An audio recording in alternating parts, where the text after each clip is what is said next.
Greetings, Gurks. Today we are going over the much requested video on what is my Chrono Mage build. So, without further ado, we will hop right on in to what we're running. This is my Chrono Mage. She is pretty sick. You can see she's got some insane range. And before I actually jump into showing off how epic this build is and why you should want to run it, I want to point out that I did not invent this build. I'll repeat that. I did not invent it. This build is from Paint Master POE. He is another content creator. I haven't watched his stuff, but I'm sure he's fine. Hopefully that doesn't come to bite me later, because I haven't actually watched any of his stuff. But I found this build and I think it's awesome, and I wanted to play a Chronomancer because it was the least played class that I had seen when they showed the listings. No one likes it last season either, and Ice I thought was the weakest element. So I was like, well, I want to see if we can, have fun with it, even though it is so bad. And holy crap, did it blow me away. It is insanely fun to use. Like, I really, really, really like it. Now, my build's not exactly the same as his. I made some changes and omissions because there's some things that I felt like were more important than he did, which is fine. So if you want to see his whole build, copy exactly what he did, I'll put a link to it down in the description below, and you can feel free to, copy and go through the build. My skill tree looks pretty much just like this, but I'm going some different directions now that I'm higher level than he is. But first things first, I want to go over, what are my skills? So, skills. We are running Temporal Rift and Time Freeze because we're Chrono Mage, and we can. Chrono Mages can freeze time, and so we put persistence on that to make it last longer. This is what allows us to, murder bosses like nobody's business. I'm also running Hypothermia with Heightened Curse. This shreds their cold resist. Our main damage ability is going to be Frost Bomb. This is going to have Fast Forward, Spell Echo, Considered Casting, and Magnified effects so that we get as many pops as humanly possible. That's why it looks like this. And because of our other passive we have, I can reset the cooldown, which is pretty cool. Frost Walls running Glaciation, Ingenuity, Deliberation, and Icicle. This allows me to just spam this move and have it freeze basically anything that it touches, which lets us use our Cold Snap all the time. Cold Snap has Unleash, Ambrosia, and Pinpoint Critical. This lets you pop a frozen target. They explode, they get critted, and it does a stupid amount of damage. When that damage goes off, our Cast on Freeze and Cast on Critical typically happens. And that's where we get our comets raining from the sky. The first comet is going to have Spell Cascade, Inspiration, and Fluke, and the other one's going to have Impetus, Concentrated Effect, and Energy Retention. This allows us to constantly be dropping comets on our enemies, and this is our highest damaging ability. In terms of Spirit usage, we got 206 Spirit. It's a lot. Not as much as the guide we're following, though. Because of that amount of Spirit, we can run Cast on Freeze, Cast on Critical, and Blasphemy. Blasphemy is going to be rocking Temporal Change and Ritualistic Curse. This way, all enemies are slowed around us all the time. Now, we also, in our passive skill tree, have enemies in your presence are slowed by 20% from Apex a Moment. This makes this a very comfy class where regardless of how fast enemies are running at us, they always are not as fast as they need to be to actually get to us. We're also running Now and Again. This lets me spam abilities I can't normally spam with a 33% chance to reset its cooldowns, and I love it.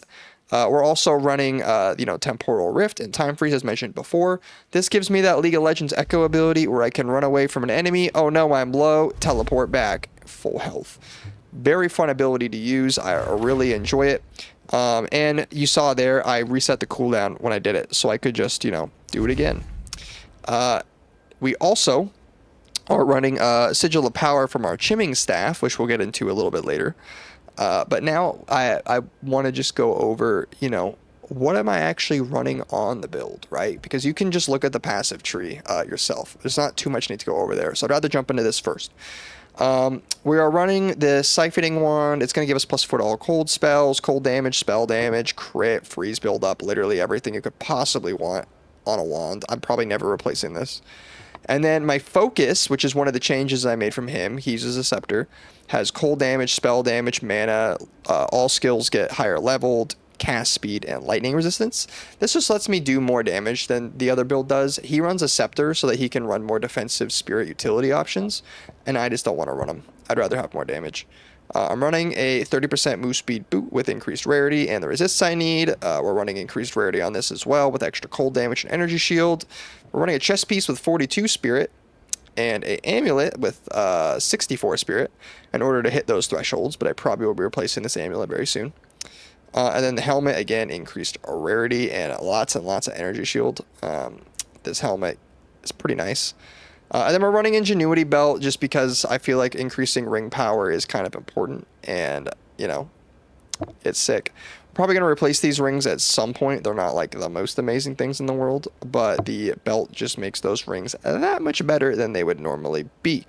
Don't pay attention to my charms. They don't super matter, or my flasks, because I'm not really using them.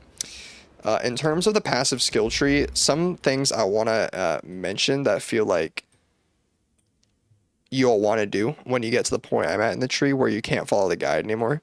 I think Echoing Pulse is huge, and I think by the time I'm level 90, this will be massive. This basically just makes it so my final comets have like almost double the area of effect. I think that's awesome. Really, all my spells will have more area of effect, which means I can cover more space and do more damage. And at the end of the day, that's what we're doing here. I'm also planning on using skill 2 and going down and getting Lingering Whispers just to help make those curses even more effective than they were before. Now, we're going to cut to some footage of me, you know, running through some maps, let you show some hype gameplay stuff, and then, yeah.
So, as you saw in the mapping, Chrono Mage is absolutely insane. Obviously, they weren't perfect runs. I made some mistakes, but the build held true. They were all tier 15s. Every map was pretty much juiced out the wazoo. And you got to see the, you know, full auto comets just dropping down, nuking everything, making it impossible to see. Love the build. If you love the build, go check out the guide that I posted below from the original creator. Or you can run exactly what I'm running to. That's fine. But I would probably follow the main blueprint one over what I'm doing because I'm more experimenting. And if you saw value in today's video, give me a like, comment, and subscribe. Share it with the homies, and think about maybe joining our Discord server and playing some multiplayer with us, because we've been doing lots of multiplayer maps since the release of Dawn of the Hunt, and we would love to help you all get up to tier 15 so that you can enjoy in the fun end game pinnacle content. This has been Gherkinsteel, and I can't wait to see you guys on the next video.